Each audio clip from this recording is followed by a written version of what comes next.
केंद्रीय मंत्रिमंडल के मेरे साथी श्रीमान नितिन गडकरी जी, जीतन राम मांझी जी, मनोहर लाल जी, HD कुमारस्वामी जी,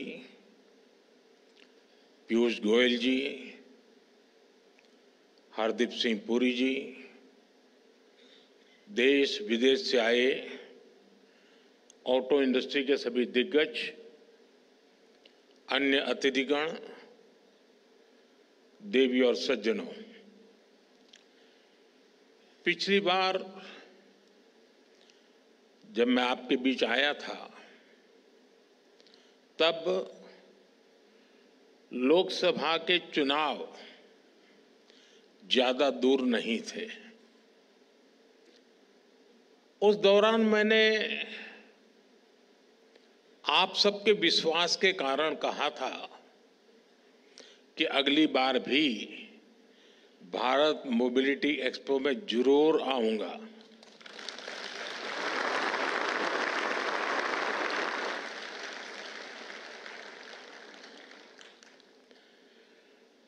देश ने तीसरी बार हमें आशीर्वाद दिया। आप सभी ने एक बार फिर मुझे यहां बुलाया। मैं आप सबका आभार व्यक्त करता हूं। साथियों, मुझे खुशी है कि इस वर्ष भारत मोबिलिटी एक्सपो का दायरा काफी बढ़ गया है। पिछले साल 800 से ज्यादा एग्जीबिटर्स ने हिस्सा लिया। 1.5 लाख से ज्यादा लोगों ने विजिट किया। इस बार भारत मंडपम के साथ साथ द्वारका के अशोभूमि और ग्रेटर नोएडा के इंडिया एक्सपो सेंटर में भी ये एक्सपो चल रहा है। आने वाले 5-6 दिनों में बहुत बड़ी संख्या में लोग यहां आएंगे। अनेक नई गाड़ियां भी यहां लॉन्च होने वाली हैं। ये दिखाता है कि भारत में मोबिलिटी के फ्यूचर को लेकर कितनी पॉजिटिविटी है। यहां कुछ एग्जीबिशंस में विजिट करने, उन्हें देखने का अवसर अभी मुझे मिला। भारत की ऑटोमोटिव इंडस्ट्री फैंटास्टिक भी है और फ्यूचर रेडी भी है। मैं आप सभी को अपनी बहुत बहुत शुभकामनाएं देता हूं। साथियों, भारत के ऑटो सेक्टर के इतने बड़े आयोजन में मैं आज रतन टाटा जी और ओसामू सुजुकी जी को भी याद करूंगा।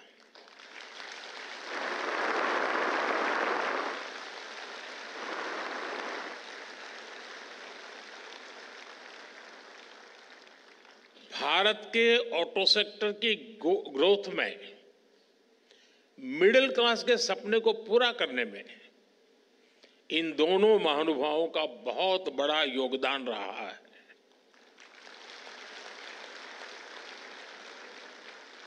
मुझे भरोसा है कि रतन टाटा जी और ओसामा सुजुकी जी की लेगेसी भारत के पूरे मोबिलिटी सेक्टर को इंस्पायर करती रहेगी। साथियों, आज का भारत एस्पिरेशन से भरा हुआ है, युवा ऊर्जा से भरा हुआ है।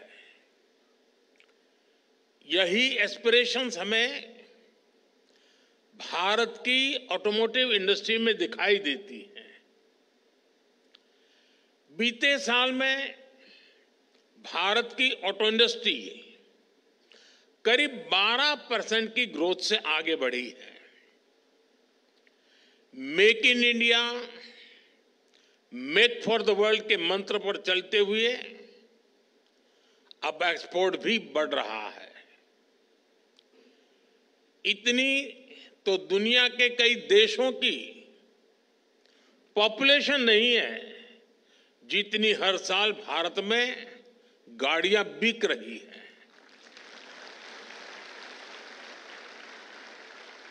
एक साल में करीब 2.5 करोड़ गाड़ियां बिकना ये दिखाता है कि भारत में डिमांड लगातार कैसे बढ़ रही है। ये दिखाता है कि जब मोबिलिटी के फ्यूचर की बात आती है तो भारत को क्यों इतनी उम्मीदों के साथ देखा जा रहा है। साथियों, भारत आज दुनिया की 5वीं बड़ी इकोनॉमी है और पैसेंजर व्हीकल मार्केट के रूप में देखें तो हम दुनिया में नंबर 3 पर है। आप कल्पना कीजिए कि जब भारत दुनिया की टॉप 3 इकोनॉमी में शामिल होगा तब हमारा ऑटो मार्केट कहां होगा। विकसित भारत की यात्रा मोबिलिटी सेक्टर के भी अभूतपूर्व ट्रांसफॉर्मेशन की कई गुना विस्तार की यात्रा होने वाली है। भारत में मोबिलिटी के फ्यूचर को ड्राइव करने वाले कई फैक्टर्स हैं, जैसे भारत की सबसे बड़ी युवा आबादी, मिडिल क्लास का लगातार बढ़ता दायरा, तेजी से होता अर्बनाइजेशन, भारत में बन रहा आधुनिक इंफ्रास्ट्रक्चर, मेक इन इंडिया से अफोर्डेबल व्हीकल, ये सारे फैक्टर्स भारत में ऑटो सेक्टर की ग्रोथ को पुश करने वाले हैं, नई ताकत देने वाले हैं। साथियों, ऑटो इंडस्ट्री के विकास के लिए नीड और एस्पिरेशंस ये दोनों बहुत जरूरी होते हैं और सद्भाग्य से भारत में आज ये दोनों वाइब्रेंट है। आने वाले कई दशकों तक भारत दुनिया का सबसे युवा देश रहने वाला है। यही युवा आपका सबसे बड़ा कस्टमर है। इतना बड़ा युवा वर्ग कितनी बड़ी डिमांड क्रिएट करेगा, इसका अनुमान आप भली भांति लगा सकते हैं। आपका एक और बड़ा कस्टमर भारत का मिडिल क्लास है। बीते 10 वर्षों में 25 करोड़ भारतीय गरीबी से बाहर निकले हैं। ये न्यू मिडिल क्लास अपना पहला व्हीकल ले रहा है। जैसे जैसे तरक्की होगी ये अपने व्हीकल को भी अपग्रेड करेंगे और इसका बेनिफिट ऑटो सेक्टर को मिलना पक्का है। साथियों, कभी भारत में गाड़ियां न खरीदने का एक कारण अच्छी सड़कों, चौड़ी सड़कों का अभाव भी था। अब ये स्थिति भी बदल रही है। ईज ऑफ ट्रेवल आज भारत की बड़ी प्राथमिकता है। पिछले वर्ष के बजट में इंफ्रास्ट्रक्चर के निर्माण के लिए 11 लाख करोड़ रुपए से अधिक रखे गए थे। आज भारत में मल्टी लेन हाईवे का, एक्सप्रेसवे का जाल बिछ रहा है। पीएम गति शक्ति नेशनल मास्टर प्लान से मल्टी मॉडल कनेक्टिविटी को गति मिल रही है। इससे लॉजिस्टिक कॉस्ट कम हो रही है। नेशनल लॉजिस्टिक पॉलिसी की वजह से भारत दुनिया में सबसे कॉम्पिटिटिव लॉजिस्टिक कॉस्ट वाला देश होने वाला है। इन सारे प्रयासों की वजह से ऑटो इंडस्ट्री के लिए संभावनाओं के अनेक नए द्वार खुल रहे हैं। देश में गाड़ियों की डिमांड बढ़ने के पीछे भी ये भी एक बड़ी वजह रही है। साथियों, आज अच्छे इंफ्रास्ट्रक्चर के साथ साथ नई टेक्नोलॉजी को भी इंटीग्रेट किया जा रहा है। फास्टैग से भारत में ड्राइविंग एक्सपीरियंस काफी आसान हुआ है। नेशनल कॉमन मोबिलिटी कार्ड से भारत में सीमलेस ट्रैवल के प्रयासों को और बल मिल रहा है। अब हम स्मार्ट मोबिलिटी की तरफ बढ़ रहे हैं। कनेक्टेड व्हीकल्स, ऑटोनोमस ड्राइविंग की दिशा में भी भारत तेजी से काम कर रहा है। साथियों, भारत में ऑटो इंडस्ट्री के विकास की संभावनाओं में मेक इन इंडिया की मजबूती का भी बड़ा रोल है। मेक इन इंडिया अभियान को पीएलआई स्कीम से नई गति मिली है। पीएलआई स्कीम ने 2.25 लाख करोड़ रुपए से अधिक की सेल में मदद की है। इस स्कीम से ही इस सेक्टर में 1.5 लाख से ज्यादा डायरेक्ट जॉब क्रिएट हुए हैं। आप जानते हैं, आप अपने सेक्टर में तो जॉब्स क्रिएट करते ही हैं, इसका दूसरे सेक्टर्स में भी मल्टीप्लायर इफेक्ट होता है। बड़ी संख्या में ऑटो पार्ट्स हमारा एमएसएमई सेक्टर बनाता है। जब ऑटो सेक्टर बढ़ता है तो एमएसएमईज, लॉजिस्टिक्स, टूर और ट्रांसपोर्ट, इन सभी सेक्टर में भी नई जॉब्स अपने आप बढ़ने लग जाती है। साथियों, भारत सरकार ऑटो सेक्टर को हर लेवल पर सपोर्ट दे रही है। बीते 1 दशक में इस इंडस्ट्री में एफडीआई, टेक्नोलॉजी ट्रांसफर और ग्लोबल पार्टनरशिप के नए रास्ते बनाए गए हैं। पिछले 4 सालों में इस सेक्टर में $36 बिलियन से ज्यादा का फॉरेन डायरेक्ट इन्वेस्टमेंट आया है। आने वाले सालों में ये कई गुना और बढ़ने वाला है। हमारा प्रयास है कि भारत में ही ऑटो मैन्युफैक्चरिंग से जुड़ा पूरा इकोसिस्टम डेवलप हो। साथियों, मुझे याद है, मैंने मोबिलिटी से जुड़े कार्यक्रम में 7C के विजन की चर्चा की थी। हमारे मोबिलिटी सॉल्यूशंस ऐसे हो जो कॉमन हो, कनेक्टेड हो, कन्वीनियंट हो, कंजेशन फ्री हो, चार्ज हो, क्लीन हो और कटिंग एज हो। ग्रीन मोबिलिटी पर हमारा फोकस इसी विजन का हिस्सा है। आज हम एक ऐसे मोबिलिटी सिस्टम के निर्माण में जुटे हैं जो इकोनॉमी और इकोलॉजी दोनों को सपोर्ट करे।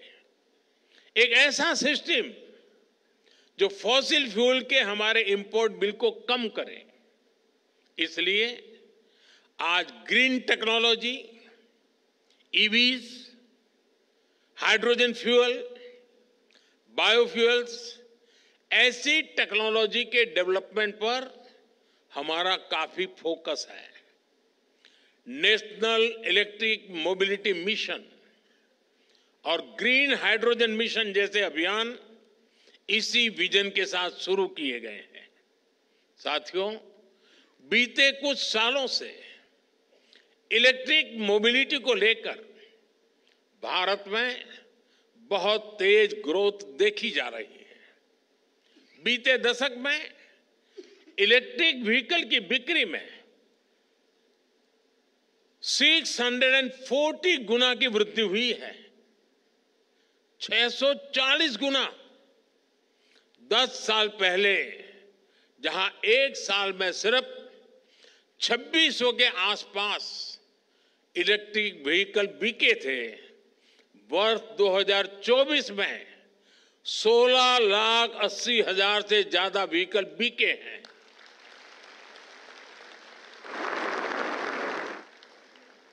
यानी 10 साल पहले जितने इलेक्ट्रिकल व्हीकल पूरे साल में बिकते थे, आज उससे भी 2 गुने इलेक्ट्रिक व्हीकल सिर्फ एक दिन में बिक रहे हैं। अनुमान है कि इस दशक के अंत तक भारत में इलेक्ट्रिक व्हीकल्स की संख्या 8 गुना तक बढ़ सकती है। ये दिखाता है कि इस सेगमेंट में आपके लिए कितनी ज्यादा संभावनाएं बढ़ रही है। साथियों, देश में इलेक्ट्रिक मोबिलिटी के विस्तार के लिए सरकार लगातार पॉलिसी डिसीजंस ले रही है, इंडस्ट्री को सपोर्ट कर रही है। 5 साल पहले फेम 2 स्कीम शुरू की गई थी। इसके तहत 8,000 करोड़ रुपए से भी अधिक का इंसेंटिव दिया गया है। इस राशि से इलेक्ट्रिक व्हीकल खरीदने में सब्सिडी दी गई, चार्जिंग इंफ्रास्ट्रक्चर का निर्माण किया गया। इससे 16 लाख से अधिक ईवीज को सपोर्ट मिला, जिनमें से 5,000 से अधिक तो इलेक्ट्रिक बसें हैं। यहां दिल्ली में भी भारत सरकार द्वारा दी गई 1200 से अधिक इलेक्ट्रिक बसें चल रही हैं। अपने तीसरे टर्म में हम पीएम ई ड्राइव स्कीम लेकर आए हैं। इसके तहत 2 व्हीलर, 3 व्हीलर, ई एम्बुलेंस, ई ट्रक ऐसे करीब 28 लाख ईवीज खरीदने के लिए मदद दी जाएगी। करीब 14,000 इलेक्ट्रिक बसें भी खरीदी जाएगी। देश भर में अलग अलग वाहनों के लिए 70,000 से अधिक फास्ट चार्जर लगाए जाएंगे। तीसरे टर्म में ही पीएम ई बस सेवा भी शुरू की गई है। इसके तहत देश के छोटे शहरों में करीब 38,000 ई बसें चलाने के लिए केंद्र सरकार मदद देगी। सरकार ईवी मैन्युफैक्चरिंग के लिए इंडस्ट्री को लगातार सपोर्ट कर रही है। ईवी कार मैन्युफैक्चरिंग में जो ग्लोबल इन्वेस्टर भारत आना चाहते हैं, उसके लिए भी रास्ते बनाए गए हैं। भारत में क्वालिटी ईवी मैन्युफैक्चरिंग इकोसिस्टम के विस्तार में, वैल्यू चेन के निर्माण में मदद मिलेगी। साथियों, ग्लोबल वार्मिंग की, क्लाइमेट की चुनौती से निपटने के लिए हमें सोलर पावर को, अल्टरनेटिव फ्यूल को लगातार प्रमोट करते रहना है। भारत ने अपनी G20 प्रेसिडेंसी के दौरान ग्रीन फ्यूचर पर बहुत जोर दिया है। आज भारत में ईवी के साथ ही सोलर पावर को लेकर भी बहुत बड़े लेवल पर काम चल रहा है। पीएम सूर्यघर मुफ्त बिजली स्कीम से रूफटॉप सोलर का एक बड़ा मिशन चल रहा है। ऐसे में इस सेक्टर में भी बैटरी की स्टोरेज सिस्टम की डिमांड लगातार बढ़ने वाली है। सरकार ने advance chemistry cell battery storage को बढ़ावा देने के लिए 18,000 करोड़ रुपए की पीएलआई स्कीम शुरू की है। यानी इस सेक्टर में बड़े इन्वेस्टमेंट का आपके लिए ये सही समय है। मैं देश के ज्यादा से ज्यादा नौजवानों को भी एनर्जी स्टोरेज सेक्टर में स्टार्टअप्स के लिए इनवाइट करूंगा। हमें ऐसे इनोवेशंस पर काम करना है जो भारत में ही मौजूद मटेरियल से बैटरी बना सके, स्टोरेज सिस्टम बना सके, इसको लेकर देश में काफी काम हो भी रहा है, लेकिन इसको मिशन मोड पर आगे बढ़ाना जरूरी है। साथियों, केंद्र सरकार का इंटेंट और कमिटमेंट एकदम साफ है। चाहे नई पॉलिसी बनानी हो या फिर रिफॉर्म्स करने हो, हमारे प्रयास लगातार जारी है। अब आपको इन्हें आगे बढ़ाना है, इनका फायदा उठाना है। अब जैसे व्हीकल स्क्रैपिंग पॉलिसी है, जितने भी मैन्युफैक्चरर्स हैं, आप सभी से मेरा आग्रह है कि इस पॉलिसी का लाभ उठाएं। आप अपनी कंपनी में भी अपनी भी एक इंसेंटिव स्कीम लेकर आ सकते हैं। इससे ज्यादा लोग अपनी पुरानी गाड़ियां लेकर स्क्रैप करने के लिए आगे आएंगे। ये मोटिवेशन बहुत जरूरी है। ये देश के एनवायरनमेंट के लिए भी आपकी तरफ से बहुत बड़ी सर्विस होगी। साथियों, ऑटोमोटिव इंडस्ट्री इनोवेशन ड्रिवन है, टेक्नोलॉजी ड्रिवन है। इनोवेशन हो, टेक हो, स्किल हो या फिर डिमांड, आने वाला समय ईस्ट का है, एशिया का है, भारत का है।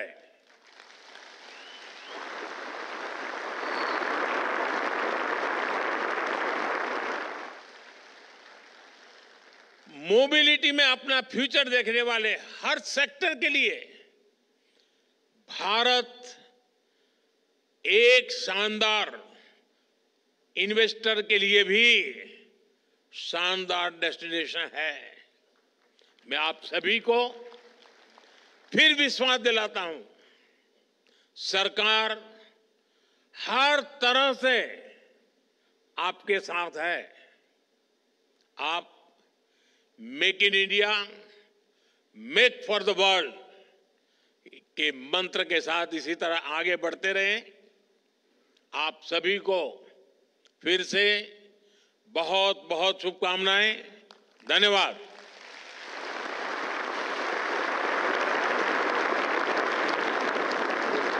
बहुत बहुत आभार माननीय प्रधानमंत्री श्री नरेंद्र मोदी जी का उनके इस प्रेरक संबोधन के लिए। मेक इन इंडिया और आत्मनिर्भर भारत के आपके विजन ने देश को एक मैन्युफैक्चरिंग हब बनाने की दिशा में अपनी महत्वपूर्ण भूमिका निभाई है। आप सबकी पूरी ऊर्जा से भरी करतल ध्वनि के साथ आइए, आभार व्यक्त करें, कृतज्ञता व्यक्त करें सभी राष्ट्रवासियों की तरफ से माननीय प्रधानमंत्री श्री नरेंद्र मोदी जी का। आपकी प्रेरणा से ही महोदय आज देश का ऑटोमोटिव और मोबिलिटी सेक्टर एक प्लेटफॉर्म पर आकर आपसी सहयोग, इनोवेशन और R&D के माध्यम से भारत को ग्लोबल मोबिलिटी हब बनाने का